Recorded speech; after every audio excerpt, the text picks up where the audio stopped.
Hi, welcome to Optimal Health and Vitality After 50. My name is Trisha O'Hara. If you're new to my channel, welcome. And if you're returning, thank you so much for coming back. So today I would like to talk about how to maintain muscle loss as we age. Did you know as early as our 30s that muscle mass starts to decrease at a rate of 3 to 5% per decade? And that number increases to 10% by the time you hit your 50s. And I know for me, just a couple years shy of 60 and being an athlete my whole life, this last decade definitely has been a lot more challenging for maintaining strength, muscle mass, and definitely speed. But in this video, I'm going to show you some ways, explain some ways how you can help offset all of that. So to understand, muscles play a major role in our body. Like for instance, for me to just sit here and, share this video with you, I am using my muscles to maintain my posture. Muscles are used for everyday movement, for you to do the activities that, you go out and do on a daily basis. Muscles also help to stabilize our joints.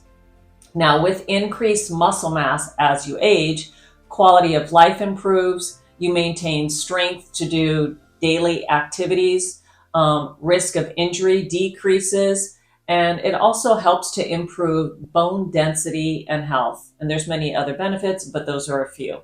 So also, as we get older, there is a condition that sets in known as sarcopenia. If you don't know what sarcopenia is, it is age-related, and it's the involuntary loss of muscle mass and strength as we age.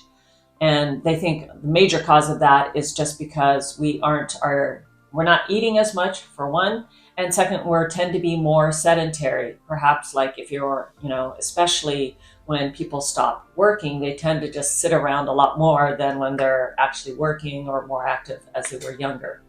But the number one way to combat this is easy. It's just to move. It's just to get off the couch and go out and exercise, or just to move. They found even walking was very, very beneficial for combating sarcopenia, getting in your 10,000 steps, although they say 7,000 to 8,000 is just as sufficient. And what they really put an emphasis on was strength training, was resistance training, because our muscle mass decreases. With strength training, we can improve the quality of the muscle and the size and the strength of the muscle. Now, they really put an emphasis on heavy resistance training, and I'll explain why. Because as we age, the quality of our muscles decrease as well. And what I mean by that is in our muscles, we have two types of fibers. We have the slow twitch fiber, type 1, which is for more sustained, controlled movement. They tend to be fatigue resistant, more aerobic type exercises. So that could be you just, doing your daily chores. It could be out walking. It could be like doing just a slow jog. You be utilizing the type 1 slow twitch muscle fibers. Secondly, you have the fast twitch muscle fibers, type 2.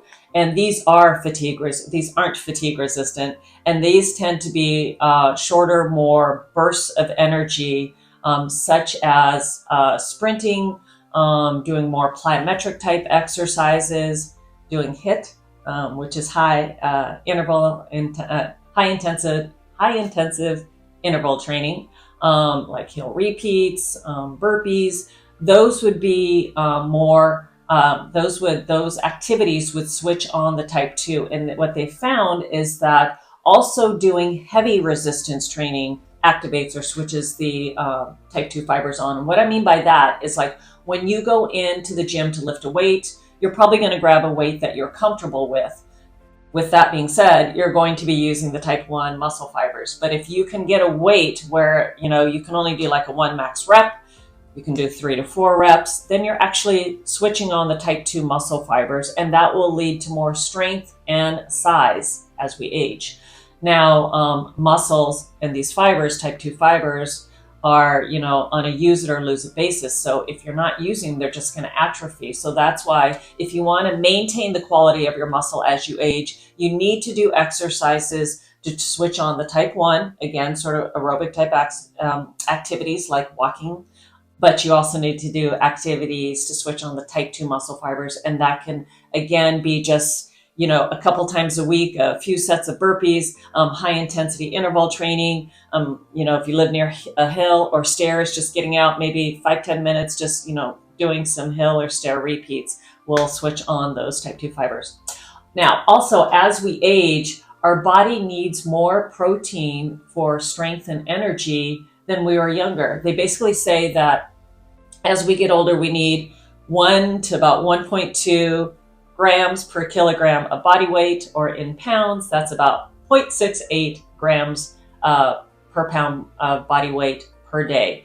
And the ways that you can get protein is through meat sources, or meat sources such as, red meat, chicken, pork, fish, lamb. And if you're vegan, you can get it through sources of like soybeans, beans, nuts, lentils.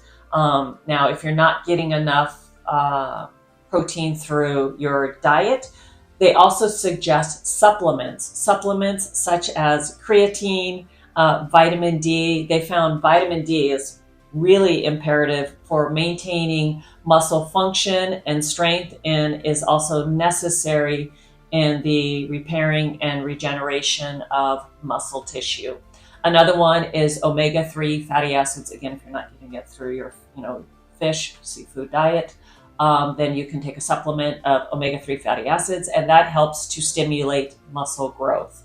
So those are a few ways that that you can incorporate into your life to help maintain muscle loss. Now, another one that I think is really, really important that a lot of people don't talk about is sleep. To make sure that you're getting good quality sleep, because when you're in the gym and you're working out, you're just going through the motion of doing the workout. But when muscles actually grow and strengthen is during your sleep, especially the hours between 10 p.m. and 2 a.m.